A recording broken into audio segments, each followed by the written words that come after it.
ನಮ್ಮ ವಚನಕಾರರು ಅವರ ಕಾಲಕ್ಕೆ ನಮ್ಮ ದೇವರುಗಳಿಗೆ ಕನ್ನಡ ಬರ್ತಿರಲಿಲ್ಲ, ಅವೆಲ್ಲ ಸಂಸ್ಕೃತ. ಆದ್ದರಿಂದ ನಾನು ದೇವರ ಹತ್ರ ಮಾತಾಡಬೇಕಾದ್ರೆ ಪುರೋಹಿತನ ಹತ್ರ ಹೋಗಿ ಪುರೋಹಿತನ ಹತ್ರ ನನ್ನ ಕನ್ನಡದಲ್ಲಿ ಹೇಳಿ, ಪುರೋಹಿತ ಅದನ್ನು ಮಂತ್ರಕ್ಕೆ ಕನ್ವರ್ಟ್ ಮಾಡಿ ಅಥವಾ ಸಂಸ್ಕೃತಕ್ಕೆ ಕನ್ವರ್ಟ್ ಮಾಡಿ ಗರ್ಭಗುಡಿಯಲ್ಲಿ ಹೋಗಿ ದೇವರಿಗೆ ಹೇಳಿ, ದೇವರು ಅವನಿಗೆ ದೇವರ ಭಾಷೆಯಲ್ಲಿ ಮಂತ್ರ ಇದು ಸಂಸ್ಕೃತದಲ್ಲಿ ಹೇಳಿ ಅವ ನನ್ನ ಹತ್ರ ಬಂದು ಎಲ್ಲ ಸರಿಯಾಗ್ತಾರೆ ನೀವು ಹೋಗಿ ಅಂತ ಹೇಳ್ತಾನೆ. ವಚನಕಾರರಿಗೆ ಇದು ಯಾಕೆ ಇಷ್ಟ ಆಗಲಿಲ್ಲ. ಅವರು ಹೇಳಿದರು, ನನ್ನ ಮತ್ತು ದೇವರ ನಡುವೆ ಒಬ್ಬ ಯಾಕೆ ಬೇಕು ಅಂತ ಹೇಳಿ ಇಡೀ ವಚನ ಚಳುವಳಿ ಮಾಡಿದ ಭಾಳ ದೊಡ್ಡ ಕೆಲಸ ಅಂದರೆ ದೇವರಿಗೆ ಕನ್ನಡ ಕಲಿಸೋ ಕೆಲಸ. ಅಕ್ಕ ಕೇಳವ್ವ ನಂಬಿ ಕರೆದರೆ ಓ ಎಂಬನೇ ಶಿವನು, ಹೀಗೆ ಕನ್ನಡದಲ್ಲಿ ದೇವ್ರ ಜೊತೆ ಮಾತಾಡಿದರು. ಇಡೀ ವಚನ ಚಳುವಳಿಯ ಭಕ್ತಿಯ ಹಿಂದೆ ಇರುವುದು ಭಾಳ ಬಲಿಷ್ಠವಾದಂಥ ಒಂದು ಕನ್ನಡ. ದೇವರಿಗೆ ಕನ್ನಡ ಕಲಿಸಿದ ಪರಂಪರೆ ಇರುವ ಕನ್ನಡಿಗರು ನಾವು ಇವತ್ತು ನಮ್ಮ ಮನೆಗೆ ಸ್ವಿಗ್ಗಿಯ ಒಂದು ಆಹಾರ ತರ್ತಾನೆ ಅಥವಾ ಆನ್ಲೈನ್ ನಾನು ಆರ್ಡರ್ ಮಾಡಿದಿರೋ ಮೆಡಿಸಿನ್ ತರ್ತಾನೆ, ಅವರ ಹತ್ರ ಎಲ್ಲ ನಾವು ಅವರ ಭಾಷೆಯಲ್ಲಿ ಯಾಕೆ ಮಾತಾಡ್ತೀವಿ? ನಾವು ಹಿಂದಿಯಲ್ಲಿ ಯಾಕೆ ಮಾತಾಡಬೇಕು ಅವನ ಹತ್ರ? ಹಾಗಾಗಿ ವಲಸಿಗರು ಹೊಟ್ಟೆಪಾಡಿಗೆ ಇಲ್ಲಿಗೆ ಬಂದ ವಲಸಿಗರು 15, 20 ವರ್ಷ 25 ವರ್ಷ ಇಲ್ಲಿದ್ದರೂ ಕೂಡ ಒಂದೇ ಒಂದು ಕನ್ನಡ ಪದ ಬಳಸದೆ ಅವರು ಜೀವನ ಮಾಡ್ತಾರೆ.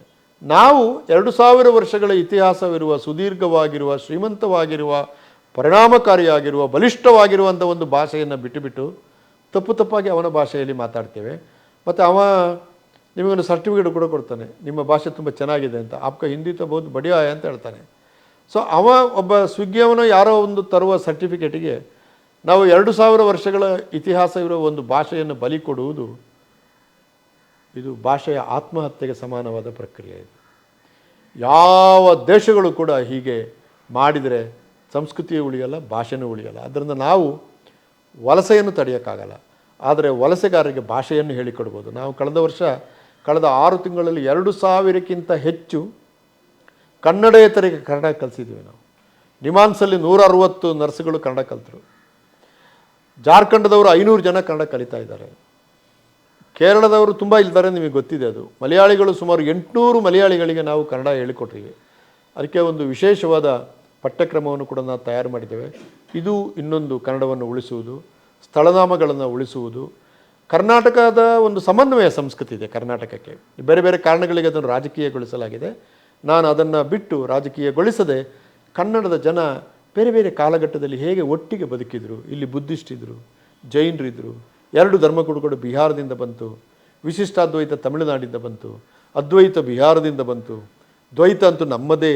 ಎಷ್ಟೊಂದು ಧರ್ಮಗಳು, ಎಷ್ಟೊಂದು ಜನಾಂಗಗಳು, ಎಷ್ಟೊಂದು ಸಮುದಾಯಗಳು, ಎಷ್ಟೊಂದು ಭಾಷೆಗಳು ಈ ನಾಡಿನಲ್ಲಿದ್ದಾಗ ಹೆಚ್ಚಿನ ಗಲಾಟೆಗಳು ಏನಿಲ್ಲದೆ ನಾವು ಹೇಗೆ ಬದುಕಿದ್ದೀವಿ. ಕುವೆಂಪು ಅವರು ಸರ್ವಜನಾಂಗದ ಶಾಂತಿಯ ತೋಟ ಅಂತಂದ್ರಲ್ಲ, ಇದನ್ನು ಶಾಂತಿಯ ತೋಟವಾಗಿ ನಾವು ಹೇಗೆ ಮಾಡಿಕೊಂಡು ಬಂದಿವಿ ಎಂಬುದನ್ನು ಸಣ್ಣ ಸಣ್ಣ ಪುಸ್ತಕಗಳ ಮೂಲಕ, 72 ಪುಟದ ಪುಸ್ತಕಗಳ ಮೂಲಕ ಹೈಸ್ಕೂಲ್ ಮಕ್ಕಳಿಗೆ ಅರ್ಥವಾಗುವ ಭಾಷೆಯಲ್ಲಿ ಬರಿತಾ ಇದ್ದಾನೆ. ಸುಮಾರು 35 ಪುಸ್ತಕ ಈಗಾಗಲೇ ತಯಾರಾಗಿದೆ. ಇದು ಒಂದು ದೊಡ್ಡ ಯೋಜನೆಯಾಗಿ ಇದನ್ನು 100 ಪುಸ್ತಕಗಳಿಗೆ ಮುಟ್ಟಿಸಬೇಕು ಅಂತಿದೆ. ಶಾಸ್ತ್ರೀಯ ಕನ್ನಡಕ್ಕೆ ಸಂಬಂಧಪಟ್ಟ ಹಾಗೆ ಅದಕ್ಕೆ ಸ್ವಾಯತ್ತತೆ ಕೊಡುವ ಕೆಲಸದಲ್ಲಿ ಕೆಲಸ ಮಾಡ್ತಾ ಇದ್ದೇವೆ.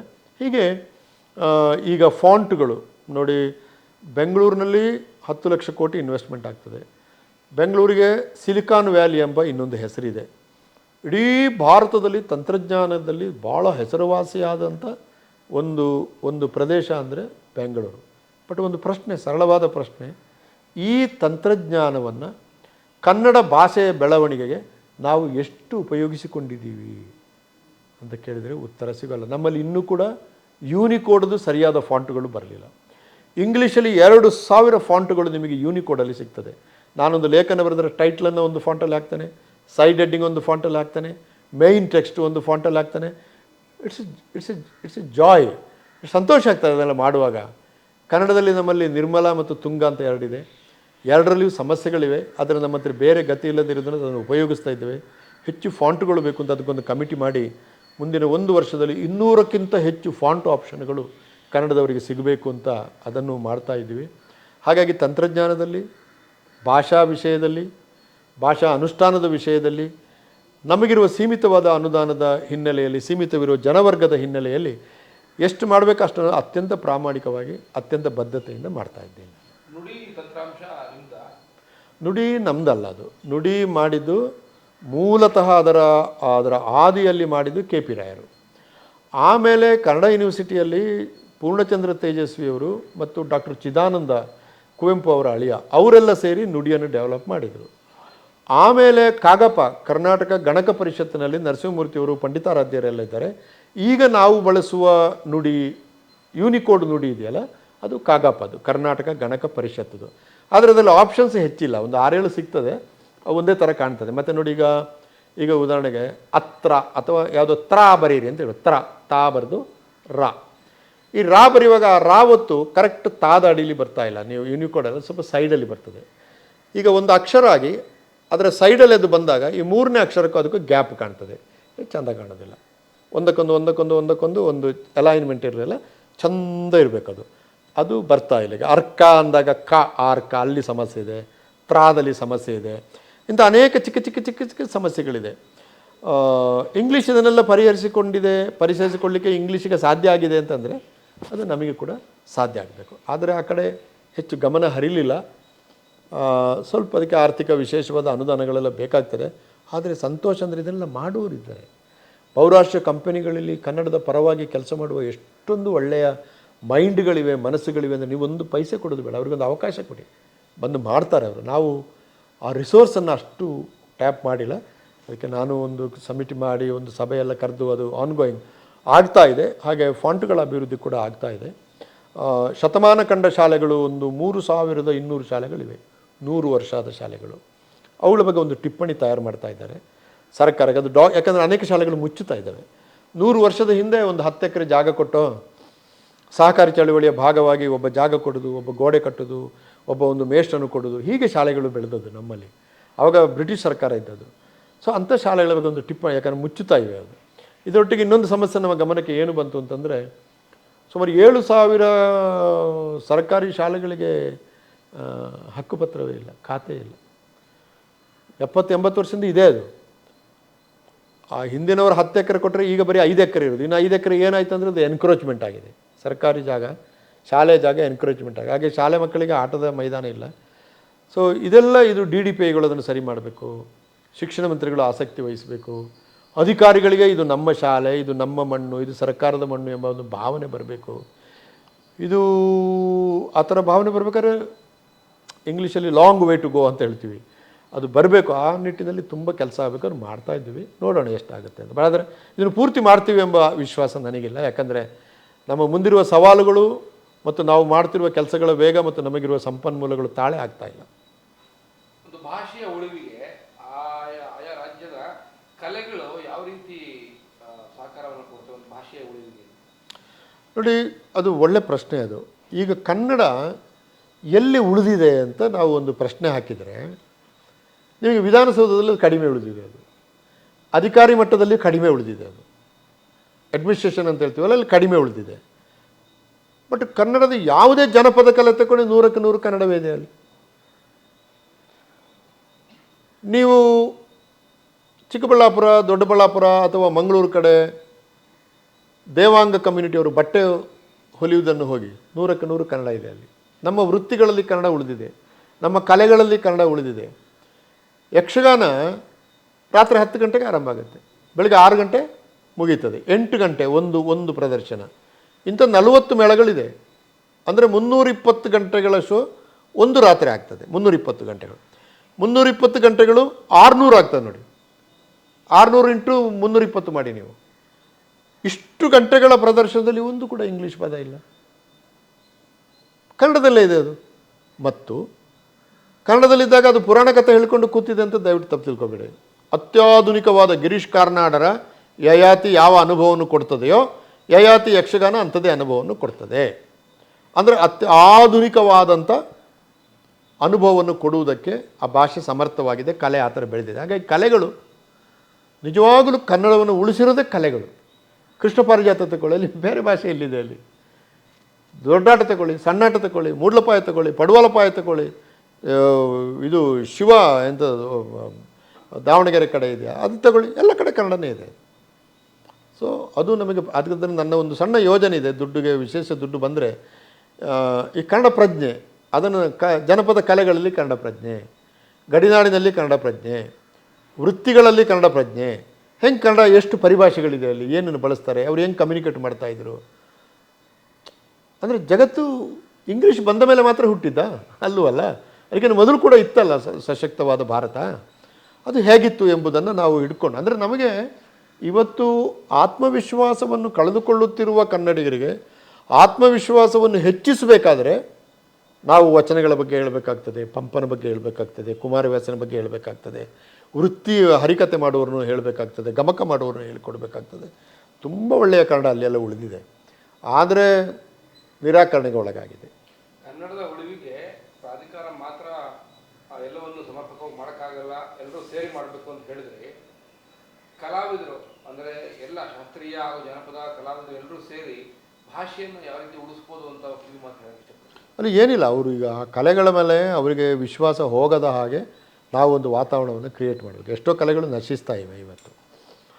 ಅವು ನಶಿಸದ ಆಗದ ಹಾಗೆ ಸರ್ಕಾರ ಯೋಜನೆಗಳನ್ನು ರೂಪಿಸಬೇಕು.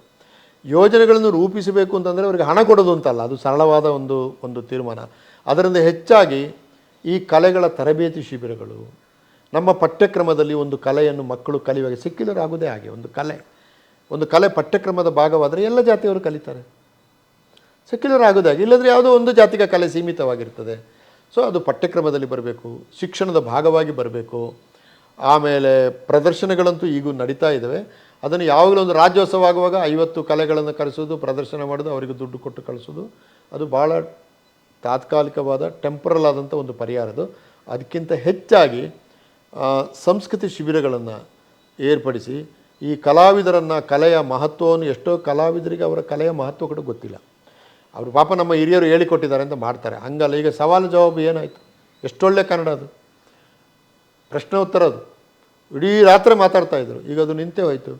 ಸೊ ಅಂಥದ್ರ ಬಗ್ಗೆ ತಿಳುವಳಿಕೆ, ಬರೀ ಪುಸ್ತಕ ಬರೆದ್ರೂ ಕೂಡ ಆಗಲ್ಲ, ಪುಸ್ತಕ ಓದುವರೇ ಇಲ್ವೇ. ಪಾಶ್ಚಿಮಾತ್ಯ ಹಾವಳಿಯಿಂದ ತಪ್ಪಿಸ್ಕೊಳ್ಳುವಂಥ ರಕ್ಷಣೆ ಕೂಡ ಆಗಬೇಕಲ್ಲ ಭಾಷೆ. ಖಂಡಿತ ಒಂದು ಗುರಾಣಿ ಅದು ನಮಗೆ. ಜಾನಪದ ಎಂಬುದು ವಿದೇಶೀಕರಣ ಅಂತ ನಾವು ಏನು ಹೇಳ್ತೇವೆ, ಅದನ್ನು ನಿಲ್ಲಿಸೋದಕ್ಕೆ ಒಂದು ದೊಡ್ಡ ಗುರಾಣಿ ಅದು. ಅದಕ್ಕೆ ಬಲಿ ಬಿದ್ದು ಅದು ಆಗದಾಗೆ ನೋಡ್ಕೊಳ್ಬೇಕು. ಮತ್ತೊಂದು ನೋಡಿ, ನಾನು ಸುಮ್ಮನೆ ಒಂದು ಉದಾಹರಣೆ ನಿಮಗೆ, ನಾನು ಜಗತ್ತಿನ ಅನೇಕ ರಾಷ್ಟ್ರಗಳಿಗೆ ಹೋಗಿದ್ದೇನೆ. ಅಲ್ಲಿ ನಾನು ಹೋದಾಗ ನಾನು ಯಕ್ಷಗಾನದ ಬಗ್ಗೆ ಮಾತಾಡಿದರೆ ನನಗೆ ಗೌರವ ಸಿಗ್ತದೆ. ಓ ಈಸ್ ಟೆಲ್ಲಿಂಗ್ ಸಮಥಿಂಗ್ ನ್ಯೂ ಅಂತಾರೆ. ನಾನು ಶೇಕ್ಸ್ಪಿಯರ್ ಬಗ್ಗೆ ಮಾತಾಡಿದರೆ ಅವ್ರದ್ದೇ ಅದು, ಅವ್ರು ನನ್ನ ಮಾತೇನು ಕೇಳಬೇಕಾಗಿಲ್ಲ. ಆದ್ದರಿಂದ ನಮ್ಮದು ಯಾವುದು, ನಾನು ಆಗ ಒಂದು ಮಾತು ಹೇಳಿದೆ ನಿಮಗೆ, wear there is no Pitru and ಪುನರ್ಜನ್ಮಂ ಅಂತ. ಪಿತೃ ಮತ್ತು ಪುನರ್ಜನ್ಮದ ಬಗ್ಗೆ 1000 ಪುಸ್ತಕ ಬಂದಿದೆ. Wear there is no Pitru and ಪುನರ್ಜನ್ಮ ಅಂದಾಗ ಏನೋ ಹೊಸ್ತು ಹೇಳ್ತಾ ಇದ್ದಾನೆ ಅಂತ ನಾನು ಹೇಳಿದೆ. ದಲಿತರಲ್ಲಿ ಪಿತೃ ಮತ್ತು ಪುನರ್ಜನ್ಮ, ಇದು ಹೊನಲೂಲಿನಲ್ಲಿ ನಡೆದ ಒಂದು ದೊಡ್ಡ ಏಷ್ಯನ್ ಸ್ಕಾಲರ್ಸ್ಗಳ ಸೆಮಿನಾರು.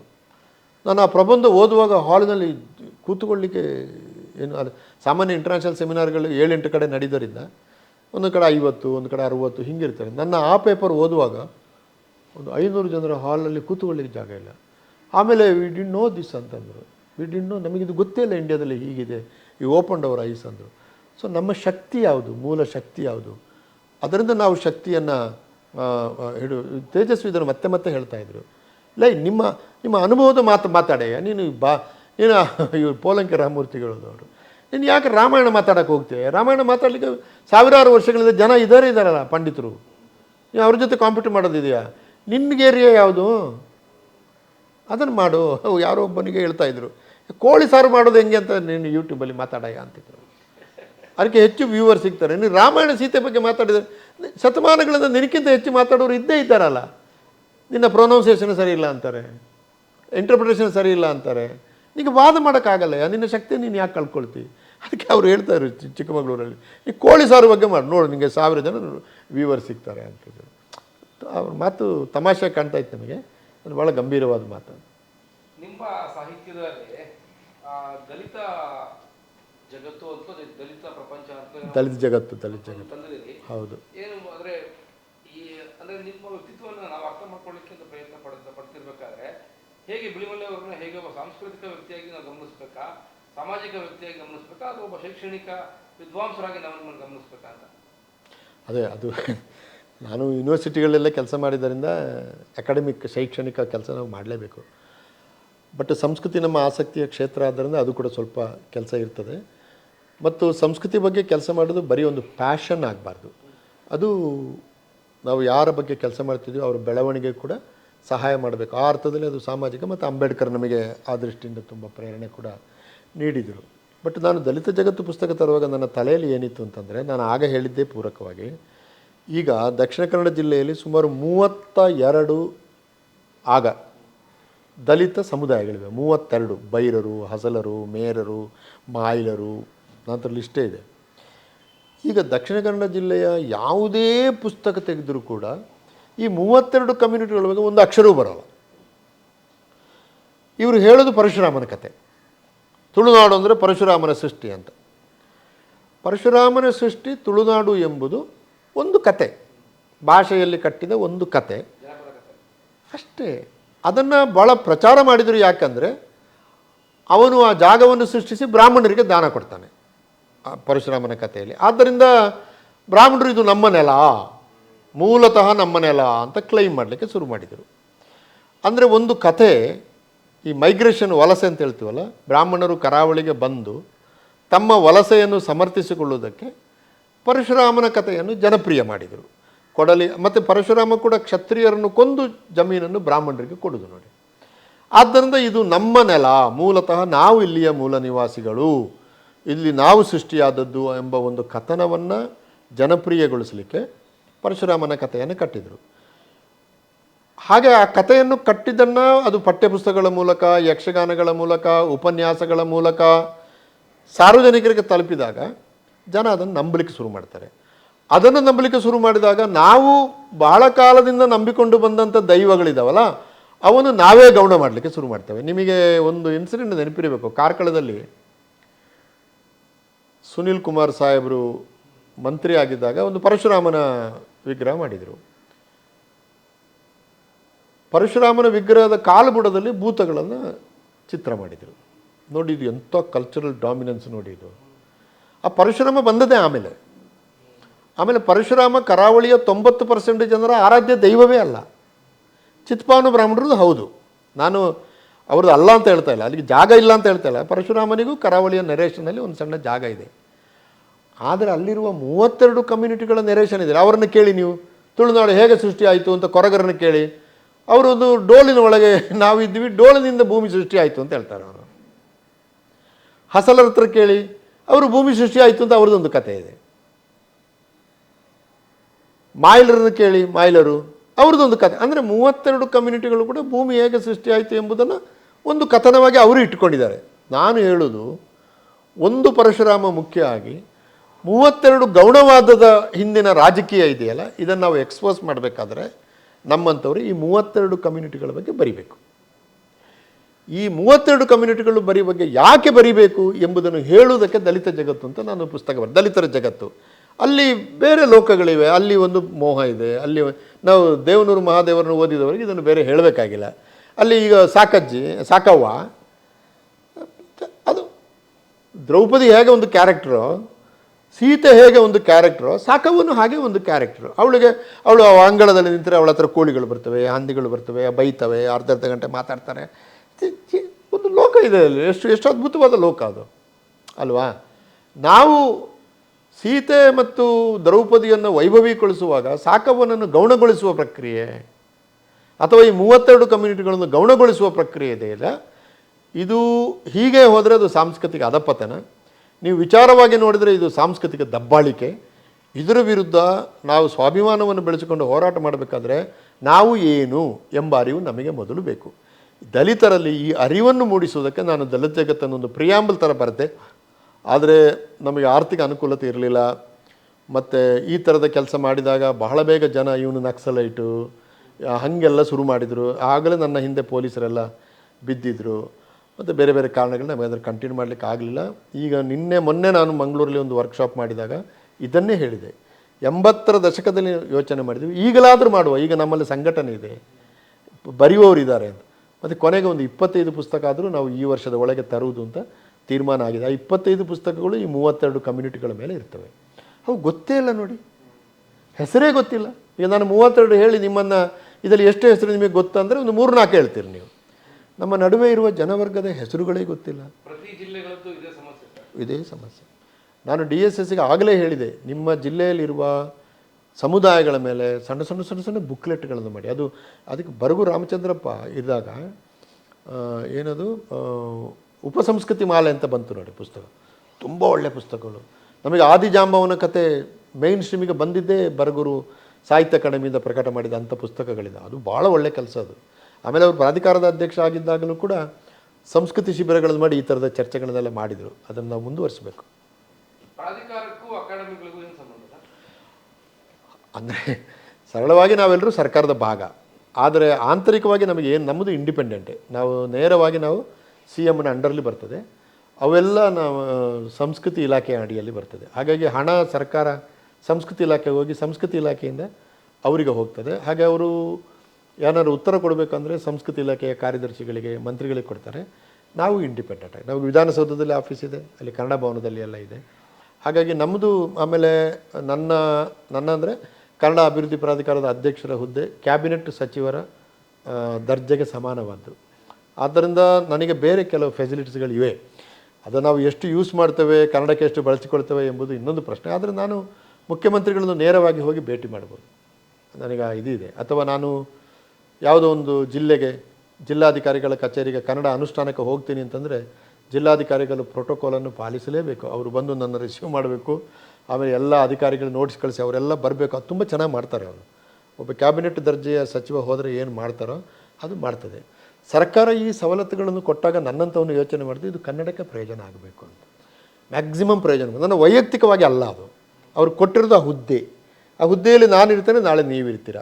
ಆದ್ದರಿಂದ ಹುದ್ದೆಯ ಘನತೆಯನ್ನು ಕಾಪಾಡಿಕೊಳ್ಬೇಕು, ಕನ್ನಡಕ್ಕೆ ಕೆಲಸ ಆಗಬೇಕು. ಇದು ಪ್ರಾಮಾಣಿಕವಾಗಿ ಜನ ಬಾಯಿಗೆ ಬಂದಾಗ ಹೇಳ್ತಾರೆ, ಅದು ಅವರ ಸ್ವಾತಂತ್ರ್ಯ. ಆದರೆ ನಾವು ಅದನ್ನು ಹಾಗೆ ಮಾಡೋದಿಲ್ಲ. ಈಗ ನನಗೆ ಒಂದು ಗನ್ಮ್ಯಾನ್ ಕೊಟ್ಟಿದ್ದಾರೆ, ನಾನು ಹೇಳಿದೆ ನಂಗೆ ಗನ್ಮ್ಯಾನ್ ಬೇಡ ಅಂದೆ. ನಾನು ಗನ್ಮ್ಯಾನ್ ಬೇಕಾಗಿರೋದು ಕನ್ನಡಕ್ಕೆ ಗನ್ಮ್ಯಾನ್ ಬೇಕು, ಕನ್ನಡ ಅಭಿವೃದ್ಧಿ ಪ್ರಾಧಿಕಾರದ ಅಧ್ಯಕ್ಷರಿಗೆ ಅಲ್ಲ ಅಂತ. ಆದರೆ ನಿಮಗೆ ಗೊತ್ತೇ ಇದೆ, ಮೊನ್ನೆ ಪೇಪರ್ ನೋಡ್ತಾ ಇದೆ, ಸಾಹಿತ್ಯ ಪರಿಷತ್ತಿನ ಅಧ್ಯಕ್ಷರು ನನಗೆ ಜೀವ ಭಯ ಇದೆ, ಗನ್ಮ್ಯಾನ್ ಕೊಡಿ ಅಂತ ಹೇಳಿದ್ರೆ ಆ ಥರ ಯೋಚನೆ ಮಾಡೋರು ಇರ್ತಾರೆ, ನನ್ನಾಗೆ ಯೋಚನೆ ಮಾಡೋರು ಕೂಡ ಇರ್ತಾರೆ. ಕನ್ನಡಕ್ಕೆ ಬೇರೆ ಬೇರೆ ಕನ್ನಡದ ಕೆಲಸ ಮಾಡಲಿಕ್ಕೆ ಬೇರೆ ಬೇರೆ ಪ್ರಾಕಾರದ ಬೇರೆ ಬೇರೆ ರೀತಿಯ ಸಂಸ್ಥೆಗಳೆಲ್ಲ ಇದ್ದಾವೆ ಅಲ್ವಾ? ಸಾಹಿತ್ಯ ಪರಿಷತ್ತು ಅಥವಾ ಅಕಾಡೆಮಿಗಳು ಇವೆಲ್ಲ ಇದ್ದಾವಲ್ಲ ಸರ್? ಹೌದು. ಇವೆಲ್ಲವೂ ನಿಮ್ಮ ಪರಿಧಿಗೆ ಬರಲ್ಲ, ಅಂದರೆ ನಿಮ್ಮ ಇಲ್ಲ ಬರಲ್ಲ. ಆದರೆ ನಂದು ಕ್ಯಾಬಿನೆಟ್ ಸಚಿವರ ರ್ಯಾಂಕ್ ಆಗಿರೋದ್ರಿಂದ ನಾನೊಂದು ಸಭೆ ಕರೆದ್ರೆ ಅವರೆಲ್ಲ ಬರ್ತಾರೆ. ಮತ್ತು ನಮ್ಮ ಪ್ರಾಧಿಕಾರದ ಪದನಿಮಿತ್ತ ಸದಸ್ಯರಲ್ಲಿ ಸಾಹಿತ್ಯ ಅಕಾಡೆಮಿ ಅಧ್ಯಕ್ಷರಿದ್ದಾರೆ, ಸಾಹಿತ್ಯ ಪರಿಷತ್ತಿನ ಅಧ್ಯಕ್ಷರಿದ್ದಾರೆ. ಈಗ ನಾಡ್ದು 4ನೇ ತಾರೀಕು ಸಭೆ ಅಂದರೆ ಅವರೆಲ್ಲ ಬರಬೇಕು, ಸೆಕ್ರೆಟ್ರಿ ಬರಬೇಕು, ಆಮೇಲೆ ಬೇರೆ ಬೇರೆ ವಿಭಾಗಗಳ ಕಂದಾಯ ಇಲಾಖೆಯಿಂದ ಬರಬೇಕು, ಶಿಕ್ಷಣ ಇಲಾಖೆಯಿಂದ ಬರಬೇಕು, ಅದೆಲ್ಲ ಬರ್ತಾರೆ. ಆ ಅವಕಾಶಗಳನ್ನು ಸರ್ಕಾರ ತುಂಬ ಚೆನ್ನಾಗಿ ಮಾಡಿದೆ. ರಾಜ್ಯ ಪೂರ್ತಿ ಒಂದು 2 ಬಾರಿ ಆದರೂ ನಾವು ಒಂದು ಸುತ್ತನ್ನು ಹಾಕೊಂಡು ಬಂದಿದ್ದೀವಿ ಜನಪದ ಸಿರಿ ತಂಡ. ಹೋದ ಕಡೆಯಲ್ಲಿ ಏನಂದರೆ ಸರ್ಕಾರದ ಯಾವ ಯೋಜನೆಗಳು ನಮ್ಮವರೆಗೂ ವಿಷಯವೇ ತಲುಪೋದಿಲ್ಲ, ಯೋಜನೆಯ ಪ್ರತಿಫಲ ಅಲ್ಲ, ಯೋಜನೆಯ ವಿಷಯವೇ ನಮ್ಗೆ ತಲುಪ್ತಾ ಇಲ್ಲ ಅಂತ ಒಂದು ಗೋಳಿದೆ. ಹೌದು, ಒಪ್ಪಿದೆ ನಾನು. ಅಲ್ಲ, ಮಾಡಬೇಕು ಸರ್, ನಮ್ಮಲ್ಲಿ ಅದು ಮಾಡಬೇಕು. ಒಂದು ಏನಾಗಿದೆ ಅಂದರೆ ಎಲ್ಲ ಅಲ್ಲ, ಪ್ರಿಂಟ್ ಮಾಧ್ಯಮಗಳು ತುಂಬ ಚೆನ್ನಾಗಿ ಕನ್ನಡ ಪರವಾಗಿ ಕೆಲಸ ಮಾಡ್ತವೆ. ಯಾಕೆ ನಾವು ಕನ್ನಡನ ಬರೆದು ಕನ್ನಡದಲ್ಲೇ ಜನಗಳಿಗೆ ಮುಟ್ಟಿ. ಸೊ ಪ್ರಿಂಟ್ ಮಾಧ್ಯಮಗಳು ಯಾವುದೇ ಪೇಪರ್ ಇರಲಿ, ಅವು ಸಾಕಷ್ಟು ಚೆನ್ನಾಗಿ ಕನ್ನಡದ ಕೆಲಸ ಮಾಡ್ತಾಯಿದ್ದಾವೆ. ಸ್ವತಃ ಅವರು ಕನ್ನಡವನ್ನು ಬಳಸ್ತಾರೆ, ಕನ್ನಡದ ಹೊಸ ಹೊಸ ಪದಗಳನ್ನು ಸೃಷ್ಟಿ ಮಾಡ್ತಾರೆ. ಬಟ್ ಸಮಸ್ಯೆ ಇರೋದು ಎಲೆಕ್ಟ್ರಾನಿಕ್ ಮಾಧ್ಯಮ. ಎಲೆಕ್ಟ್ರಾನಿಕ್ ಮಾಧ್ಯಮಗಳು ಭಾಷೆಯ ಪತನಮುಖತೆ, ಭಾಷೆಯ ಸಾವು, ಭಾಷೆಗೆ ಸಂಬಂಧಪಟ್ಟ ಯೋಜನೆಗಳಿಗೆ ಜನರಿಗೆ ಮುಟ್ಟಿಸೋದರ ಬಗ್ಗೆ ಮಾತೇ ಆಡೋದಿಲ್ಲಲ್ಲ. ಯಾಕಂದರೆ ಹಂಗೆ ಮಾತಾಡಿದರೆ TRP ಸಿಗಲ್ಲ. ಆದ್ದರಿಂದ ಅವರು ಯಾವುದೋ ಒಂದು ಪೆನ್ ಡ್ರೈವ್ ಇದ್ದರೆ 1 ವಾರ ಚರ್ಚೆ ಮಾಡ್ತಾರೆ, ಇನ್ನೆಲ್ಲೊಂದು ಕಡೆ ಹೆಣ ಬಿದ್ದರೆ ಇನ್ನೊಂದು 15 ದಿವಸ ಚರ್ಚೆ ಮಾಡ್ತಾರೆ. ಆದರೆ ಭಾಷೆಯ ಹೆಣ ಬಿದ್ದಿದೆ ಎಂಬುದು ಇಶ್ಯೂ ಆಗೋದಿಲ್ಲ, ಆಗುತ್ತಾ ಇಲ್ಲ. ಅದು ಹೇಳಿದ್ದು ನಿಜ. ಈಗ ನೋಡಿ, ಈವನ್ ಅದು ನಮ್ಮದು ಬಿಡಿ, ಕನ್ನಡದ್ದು ಆಯಿತು, ಈ ಗ್ಯಾರಂಟಿ ಅಂತ ಯೋಜನೆಗಳು ಕೂಡ ಅದು ಯಾರು ಎಲ್ಲಿಂದ ಬರ್ತದೆ, ಹೇಗೆ ಸಬ್ಮಿಟ್ ಆಗ್ತದೆ ಅಂತ ರಾಜ್ಯದಲ್ಲಿ ಎಲ್ರಿಗೂ ತಿಳುವಳಿಕೆ ಇಲ್ಲ. ಇವತ್ತಿನ ಪೇಪರ್ನಲ್ಲಿ ವರದಿ ಇದೆ ನೋಡಿ. ಕನ್ನಡ